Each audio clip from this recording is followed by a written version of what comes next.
All right, today we are cracking open one of history's great cold cases. We're talking about a bizarre, 2,000-year-old object that keeps popping up all over the old Roman Empire, and for centuries it has left archaeologists completely stumped. It's a true mystery. No witnesses, no written records, nothing. So let's just dive right in with a theory that, I know, sounds like it's straight out of science fiction. But what if this ancient puzzle has a direct connection to some of the most cutting-edge ideas in modern finance and security? What if we've been looking at it all wrong? First things first, let's lay out the facts of the case. What exactly are we dealing with here? It's called the Roman Dodecahedron. It's this small, hollow object, usually made of bronze, with 12 flat faces and these weird little knobs on every corner. And honestly, it's a complete and total enigma. Now get this. We've found over 100 of them, everywhere from Britain all the way over to Hungary. But here is the absolutely crazy part. There is not a single, solitary mention of them anywhere in Roman literature. I mean, nowhere. No descriptions, no how-to guides, not even a picture of one in a mosaic. It's almost as if they were meant to be a secret.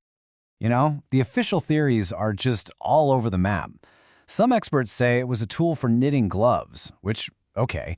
Others think maybe it was some kind of magical device for secret rituals, or even a military gadget for sending coded messages. The problem? None of these ideas really explains everything about the object, or why we only find them in certain places. They all have holes. So, let's investigate a totally new lead. A theory that reimagines this thing not as some simple tool, but as a seriously sophisticated key. A key for a private, off-the-books financial network that was designed to protect wealth for generations. Now, to really understand this theory, we first need to get our heads around a modern concept, multisig. It's just short for multi-signature, and it's a security method where you need more than one key to unlock something. You know, think of a big bank vault in a movie that needs two different managers with two separate keys to open it at the same time. That's the basic idea right there. And this is where the ancient and modern worlds just smash right into each other. This theory suggests the dodecahedron was basically an ancient form of cold storage, a physical key held totally offline for maximum security to protect enormous amounts of wealth. Just like a modern crypto hardware wallet, you wouldn't use it every day. Its purpose was for those rare, super high-stakes transfers of generational wealth. But okay, before we get too carried away here, we have to face the hard evidence, or lack thereof, from mainstream archaeology. Because on the surface, this whole key theory seems to fall apart pretty darn quick. And look, the objections are powerful. If these were keys to some kind of shared lock, why is every single one a different size, with different sized holes? And why don't they show any scuffs or scrapes from being turned in a lock? Why would you make a key to a fortune out of plain old bronze and not gold? And maybe the most damning question of all, why on earth would a priceless key be found in the garbage? Okay, but this is where the theory gets really compelling. It takes every single one of those seemingly fatal flaws and flips them on their head.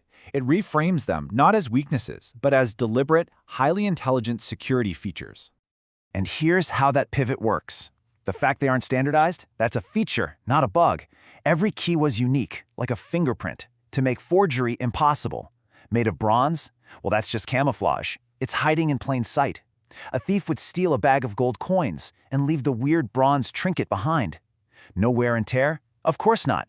This was a break glass in case of emergency key, not your everyday house key. And found in the trash? Well, that brings us to the most human part of this entire story. The idea of just throwing away a priceless key seems absurd, right? But to understand how it could happen, we just have to look at a very modern and very painful story of loss. Everybody, meet James Howells. Back in 2013, he was cleaning his office and he tossed out an old hard drive. Just threw it in the bin. He didn't realize until it was way too late that this wasn't just some spare piece of junk. It was his digital vault. So what was on that drive? 8,000 Bitcoin, which is now worth hundreds of millions of dollars. To anyone else who saw it, it just looked like garbage. But to him, it was a fortune. This is what we can call the lost Bitcoin factor. If a Roman family line was broken by war or a plague, their dodecahedron key would just become a weird bronze ball to the next person who found it, a meaningless trinket easily tossed away. So, if the dodecahedron was a key, what in the world did it unlock? This is where we see the full picture come together. Not just a single key, but an entire system of interlocking security designed to operate completely in the shadows, way outside the view of the Roman government.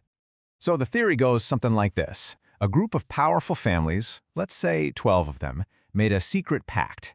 They pooled their wealth in a hidden vault that required all 12 of their unique keys to be brought together to open it. Each dodecahedron was their physical token, their private key, passed down through the family bloodline. This system was built to survive anything, even the fall of Rome itself. And that's why the keys weren't standardized. It wasn't a flaw, it was the whole point. The theory suggests a super complex system. If you have, say, 12 families and each one has its own unique design, you've just created an incredibly secure system that's almost impossible to counterfeit or game. Each dodecahedron wasn't just a key, it was a very specific piece of a huge mechanical puzzle. And finally, that brings us back to the silence. Why isn't this thing mentioned anywhere? Well, because if you're building an off-the-book system to protect your wealth from taxes and from being seized by the government, what's the very first rule? You don't write it down. The lack of evidence isn't a weakness in the theory. You could argue it's the central proof that the system worked exactly as it was designed to. So we're left with this really fascinating and frankly kind of thrilling question. If this theory holds even a little bit of truth, it could mean that somewhere, buried deep beneath the old Roman frontiers, secret vaults might still exist, just waiting for the right keys to be found. What do you think? Thanks for joining me on this one.